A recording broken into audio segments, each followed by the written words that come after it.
This conference will now be recorded.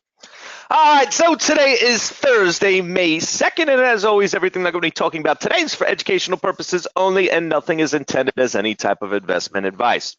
All right, so start of May, absolutely phenomenal. Not only did we have a full morning full of trades, but then even a full afternoon, which we haven't seen in quite some time. So it was really refreshing to be able to have such a great start to the month of May. Now, coming into the second day of May, things definitely a little bit slower than what we saw yesterday, but well, let's hope that we continue that momentum, especially when we have a few things that obviously just came off of earnings. So first thing is Qualcomm. So interesting this morning. So I haven't really seen anything that's that great coming into it yet. We did have a nice little burst right here at 87.53, but not really enough, especially for Qualcomm. I mean, this thing, usually prints a lot. I mean, we don't just see, 2, 3, 4 prints come in these bursts. Most of the time we see 5, 6, 7 from it. So one interesting thing that we do want to look at is we want to look at down here of those prints that came in below the bid at 8 o'clock. We want to be bullish above and bearish below. So 85.15 is the low side of things, so right about here. And then the high side of things, we have 86.52. So we really want to use that as a variable as we go into what we're looking for our controlling prints. Now, like I said, 87 does have some good buying that came back into it, but just not really as much as we would like to see. So we are pulling back from that buying at that 87 level. Overall, I would expect us to come back up, especially with the amount of buying that we have sitting in this thing from before earnings even started. So you can see it took a little bit of a hit yesterday, but then it came right back. So a lot of times what we do is we see this, for people really to get rid of their shares and for them to steal the shares before they end up bringing it back up. So remember those numbers, 86.52 high side and 85.15 on that low side. Next thing looking at is ABIO. So ABIO this morning just, it was kind of interesting. I mean, the orders are extremely, extremely thin, and that's the only way that you get a stock that's this, that's this cheap to be able to run this much on really not that much. I mean, it's a million shares, but you're talking about from the stock from the beginning of the morning, let's just call it 8, just, for easy numbers, 8 up till 1950. Okay, so you're talking about $11.50 that came into this move off of really nothing. So I wish that we could short it. More than likely, you're not going to be able to. Looking over here, you could see all the bigger prints that came in. I mean, there's just not really anything to really give us that show of hand. Now, it is holding around the 17, but I don't really, there's just nothing there yet. We need to see some type of better show of hand to come into there before we really could do anything with it. But no way that we're not going to look at a stock that's moved $11.50 already during the pre-market. So it's actually towards the bottom of my list, even though it's moved this much. It's just, that's certainly something that we do want to keep an eye on. And then other than that, I really haven't seen much. I mean, it's really kind of slow out there. Let's take a look at our scanners real quick, and then, I'll take a look at BABA and all the other ones. I know Apple's down to that 210, which we were talking about yesterday. BABA's really still kind of floating around, but we'll get to that in a second. So let's run our scanners on the gainer side. So we have ABIO, which we already know about. ZNGA, a million shares as well, but complete quant trade. Moving to the side, nothing that we're going to be able to do anything with. Now we have ARPO, which ARPO we looked at the other day. And it kind of popped up out of nowhere, but it's just nothing really going on. I mean, it's just complete garbage, complete quant trade. I mean, it's got great volume overall. It's trading more volume than it typically does. I just don't really see much that's going to be able to go into it. It is worth, putting on a side list just to keep an eye on it based off of the volume that we're seeing this morning compared to what it usually trades. But that's all that it has going for it. Other than that, there's really, I mean, it's on the bottom of our side list.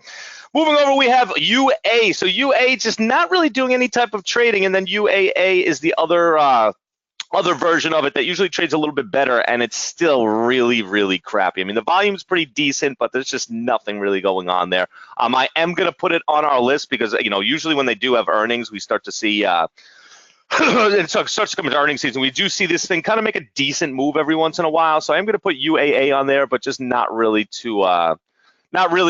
that interested in it. We have a lot of things that we're kind of reaching just a little bit for. But then we have DWT, which is an ETF, and then that's pretty much it. PRPO, which we were looking at yesterday, just not really anything going on there whatsoever. And then Caesars, CZR, absolutely nothing. SQ almost 400K shares pre-market earnings last night. Did it? Yes. Okay. So I'll go over SQ in a second, but didn't it? Yeah, last time. Okay. So let's take a look real quick at the loser side of things. Let's see if we got anything new that popped up over here. More than likely, probably not. And that is the case. Yeah, there's nothing new on there. So essentially what we have pretty small list. Let's take a look at our everyday stock. So first of all, obviously we have BABA. Now BABA, okay, we know based off of the amount of prints that we have that this thing needs to fall a little bit further down based off of the prints that we had at 190 on the S side of things. Now, it's kind of just doing absolutely nothing in the pre-market, so I really have no interest until the market does open.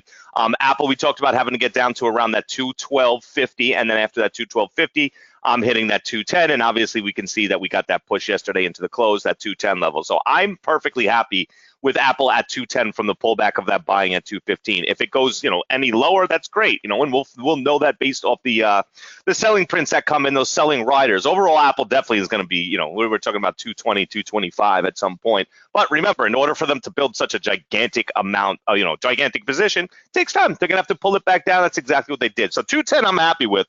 We just need to see what happens at 210 if we're going to be an extended move to the downside, or if we're going to end up hitting off that 210 and start our move back towards that upside.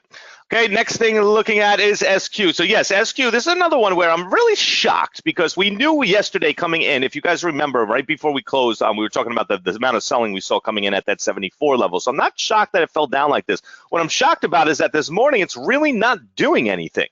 Don't get me wrong, it's made a substantial move, but the way that it's trading is absolute garbage, and the volume that it's trading is absolute garbage as well. I mean, if we look over here, you can see there's really no controlling prints anywhere for us to be going on for this entire move that's came back up. This is why, there's just nothing there. So certainly something that we're going to look at, we're going to trade, but it hasn't shown anything yet. And especially for taking such a big hit on earnings, for just not to really trade at all once the market, the pre-market came in, a little bit shocked about that.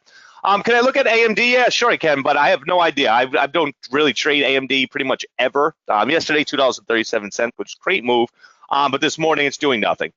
Just completed the side, no real trading that's going on yet. CTST, now I was looking at CTST before. You can get shares of it as well. It's just, the one thing I'm not a big fan of is it's just so mixed. It's a very hard stock to be able to read anything that's going through. If you look, it's just like a big Christmas tree. You got huge buying, 565, then you have huge selling for 570. Just a very, very hard stock to read. I will put it on there because it's definitely a tradable stock. It definitely fits all our criteria. It's just not my favorite type, especially to start a morning with. Anything on Facebook? Facebook story is exactly the same, has not changed. Okay, if we go over to Facebook and we look, remember we have selling prints at 192 that this thing needs to come back underneath before we're going to end up going up.